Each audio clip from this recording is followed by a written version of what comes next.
अजय कानू का नाम आपने सुना होगा। जहानाबाद जेल ब्रेक कांड, जिला जहानाबाद वेब सीरीज के खलनायक कहे जाते हैं, मगर अजय कानू हीरो या खलनायक? कल हमने एक वीडियो बनाया कि लालू यादव टिकट दे सकते हैं, उसके बाद चर्चा शुरू हो गई, लोग कमेंट बॉक्स में आकर कमेंट करने लगे। सनी, सीधा आपसे बात करते हैं, खलनायक या नायक अजय कानू? देखिए, उन्होंने चुनाव लड़ने के संबंध में उनका बयान भी है। हाँ। उस बयान को भी हम बता दे रहे हैं। हाँ। कि हमको जो सजा मिला है वो निचली अदालत ने दिया है। हाँ। हाई कोर्ट या सुप्रीम कोर्ट ने नहीं दिया है।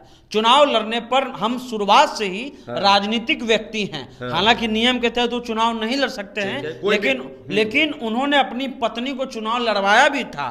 और ऑप्शन के रूप में उनकी पत्नी चुनाव लड़ सकती है। कल हम लोग ने वीडियो बनाया।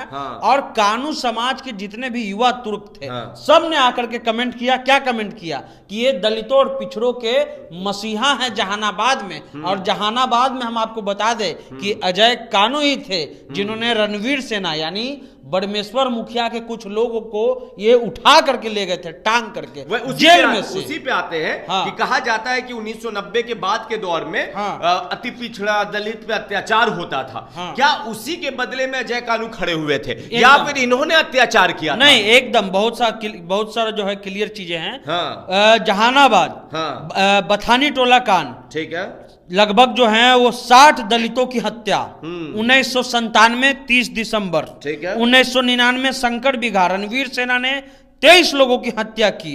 ये एक तरह से दबाव था। अगर ये लोग नहीं उठते तो और हत्या होते जाती। लेकिन उसके बावजूद हथियार उठाना किसी चीज का हल नहीं है। लेकिन कहा जा रहा है, वरिष्ठ पत्रकारों का कहना है कि उस समय की जो कांग्रेस सरकार थी, क्योंकि इन लोग का जो लड़ाई था वो जमीन का लड़ाई था। जमीन के लड़ाई में दिक्कत ये था कि जमीन सरकार को इनको दिलाना था, लेकिन सरकार में वही सामंती और वही जमींदार लोग बैठे हुए थे।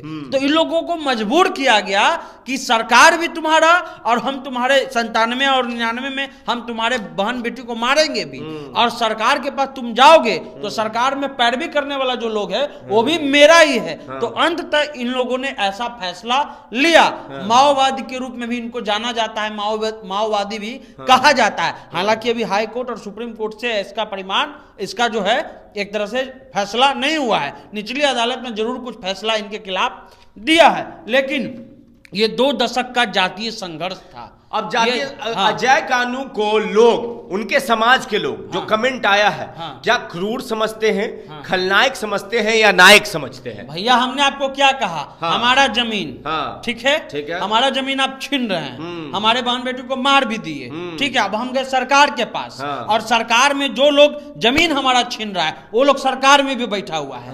तो ये लोग इसकी लड़ाई लड़े, इन लोगों की लड़ाई लड़े जिनका ना सरकार था, ना जिनका कोई संगठन था, और ना जिनका कोई सुनने वाला था। तो जाहिर सी बात है कि जमीन किसका छीना जा सकता है? आप तो स्वर्ण जाति के लोगों का या सामंती का या जमींदार लोगों का जमीन नहीं छीनिएगा, आप वही दलित पिछड़ा का जमीन छीनिएगा। जी, तो दलित पिछड़ा का जमीन छिना रहा था, ये लोगों ने लड़ाई लड़ा। इनका मात्र एक कहना था, लोग कहते हैं कि अपने फायदे के लिए लड़ा, समाज को कोई फायदा नहीं। बीबीसी के अनुसार इनका मात्र कहना था कि हमारी जो जमीन है, जो सरकार ने जो स्कीम लाया है कि जो जमीन है उसको डिस्ट्रीब्यूट कीजिए, उसी की हमारी लड़ाई है। अब हमारे घर को भी छीन ले रहा है। अब बाथेपुर, बथानी टोला, इस में जो नरसंहार हुआ, सब दलित पिछड़े लोग इसमें मरे। उसके बाद इसका रिएक्शन भी हुआ। ऐसा नहीं है कि भूमिहार जमात समाज के लोग या स्वर्ण समाज के लोगों की हत्या नहीं, उनकी भी हत्या हुई। आपको बता दें कि जिस जेल में ये बंद थे, वहां पर एक रणवीर सेना के बीडी शर्मा थे,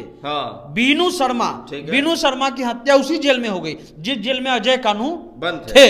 तो इसलिए उन पर आरोप भी लगा कि इन्होंने रणवीर सेना के एक आदमी को उठा करके ये लोग भाग गए। हालांकि पुलिस ने इसकी पुष्टि नहीं की थी। तो जो दलित पिछड़ा जो कमेंट कर रहा है, इसके पीछे का तर्क यही है कि इन लोगों की लड़ाई अजय कानू ने लड़ी है।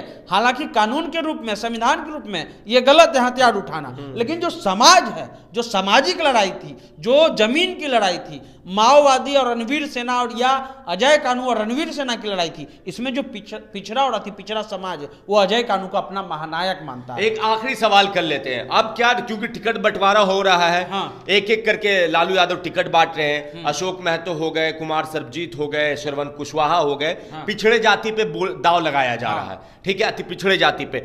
लालू यादव अगर टिकट दे देते हैं, हाँ। तो क्या कानू समाज हिचकिचाएगा वोट देने में? 1% भी नहीं हिचकिचाएगा। कमेंट के अनुसार हम ये बता रहे हैं, हाँ। कि जितना भी कमेंट आया उसमें 90% कानू जाति के लोग हैं, हाँ। और कानू जाति के लोग, हाँ। बेसिकली वो लोग भूंजा भूंजने का काम करते हैं, हाँ। ठीक है, हाँ। उन लोग ने अपना नेता अजय कानू को मान लिया है। मतलब लोग कहते हैं विलन को कोई नेता कैसे मानेगा? देखिए सर, आप जिनको कानून के रूप में तो विलन आप जिनको विलन कह रहे हैं, हाँ। आपका स्ट्रक्चर है, हाँ। आपके स्ट्रक्चर के तहत जो है संवैधानिक प्रक्रिया के तहत हमको इंसाफ नहीं मिल रहा है, हाँ। और हमने समाज को लड़कर ही जेल जा करके ही इंसाफ दिला दिया, तो हीरो हो जाता है। वो समाज के नजर में हीरो होगा, कानून के नजर में वो विलन होगा, हाँ। लेकिन समाज के नजर में वो हीरो होगा। कानून के नजर में बड़मेश्वर मुखिया क्या है? विलन है, हाँ। लेकिन भूमियार समाज उनको क्या कहता है?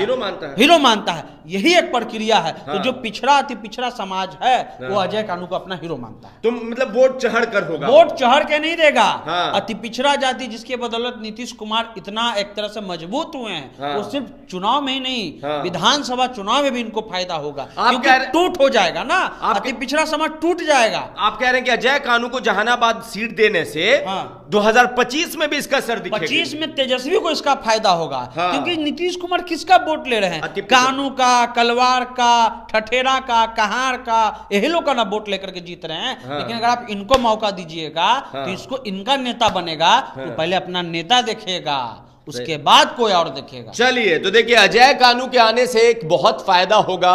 एक तो समाज, क्योंकि अजय कानू को नायक मानता है, खलनायक नहीं, और समाज इसलिए तेजस्वी और राजद के साथ जुड़ेगा कि उनके नायक को उन्होंने सम्मान दिया। बाकी आप अपनी राय नीचे कमेंट बॉक्स में लिखें। धन्यवाद।